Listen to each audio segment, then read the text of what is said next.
Good morning, my diamonds. SheilaTruelove here with you this fine Sunday morning. I just woke up and I was thinking this morning, because I had two clients yesterday, and they're in very bad situations, bad relationships. And when I asked them what is it that motivates them to stay, both of them, it's amazing how they've never met each other. One lives in London, okay, and the other person lives in Atlanta. And the reason why they both said the same thing, because I know that there's nothing out there. I know that if I get rid of this character and I bring someone else, and I go out and I bring someone else in, it's going to be the same thing. So I just listen. That's what I do as a Christian coach, life advice coach. I listen and listen. And my question was, I don't understand, why is it that women find the need, if I get rid of him and I bring someone else in, it's going to be the same thing. My question is, why do you have to constantly keep bringing another man in? Why does everything have to center around a man? I think people want to be loved. I don't care what gender it is. Love doesn't basically focus on a gender. And I'm not promoting homosexuality, not at all, because like I said, I am a Christian counselor. At the same time, you have people who are lonely and they're not really good at being alone. Do I understand that? I understand that. I'm not one of those people. At the same time, I get it. I don't understand the part of you have to constantly, keep bringing everything have got to be about a man. A person should care about having someone good, someone loving, someone kind to share their life with. And I've seen several, I keep thinking about the Delaney sisters and how they lived to be 104 and 109 years old. And then I think about shows, and I know it does exist, like Golden Girls, and how these women took care of each other so amazingly. The Delaney sisters wrote two books, and I bought them both.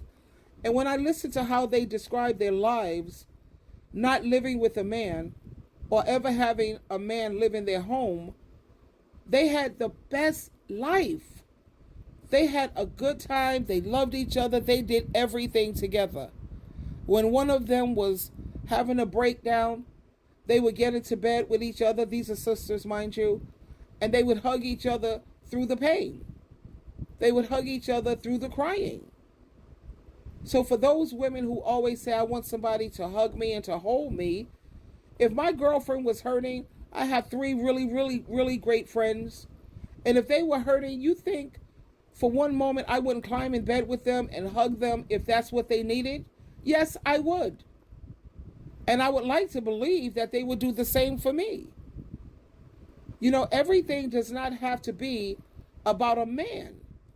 And I'm not trying to destroy men or try to make it seem like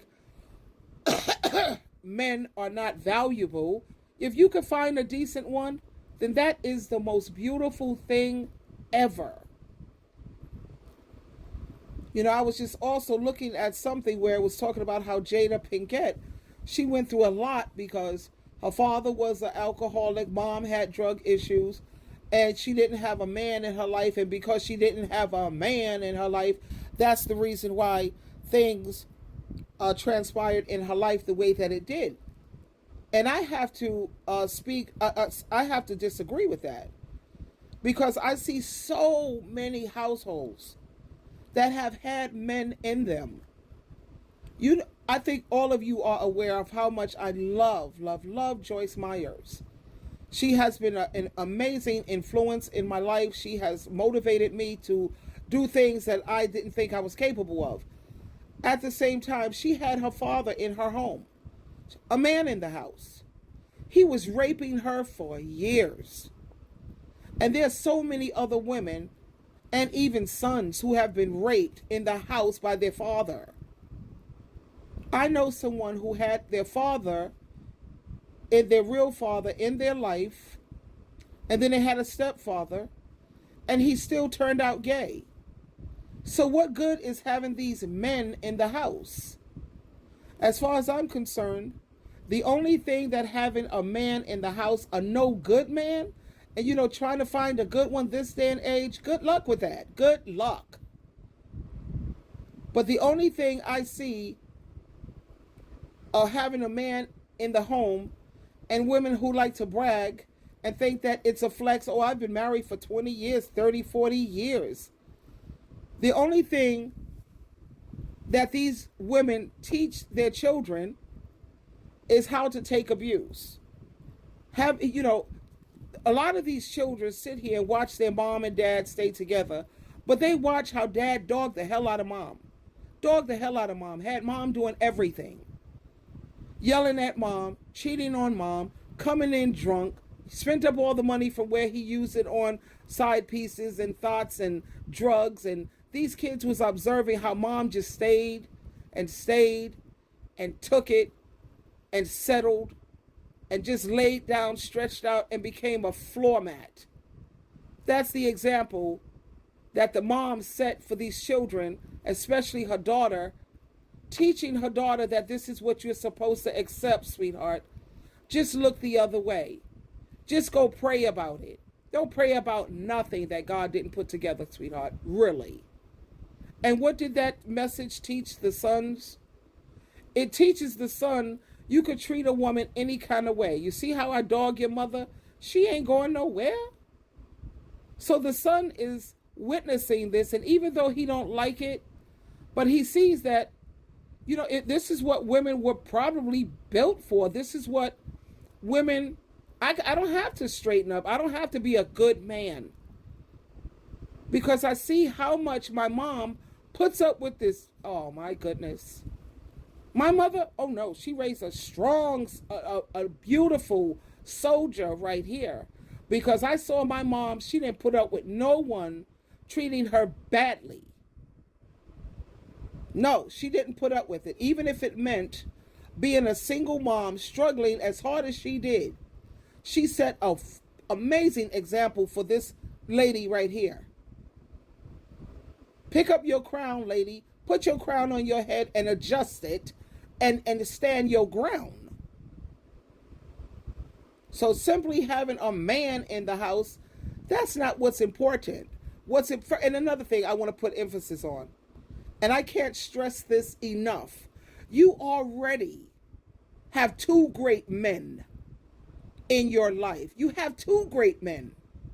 You have Yahweh, that's Jehovah, and Yeshua, Jesus Christ. They don't get no better than that. If you want to know how a man is supposed to treat you, just go and get your Bible and crack it open and start reading. That Bible makes it very clear how not only men should treat you, but how people in general should treat you. What you should put up with and what you should not put up with. So for women who are saying that they need a man, I need a man, you have two great men, sweetheart. All you have to do is listen and obey. Follow instructions. Be submissive to Yahweh and Yeshua, the two greatest. And I'm a firm believer right now is why on earth should I, SheilaTruelove, ever settle for less when I know in my heart that I deserve the best. I deserve the very best. And it don't get no better than Yahweh and Yeshua. Never.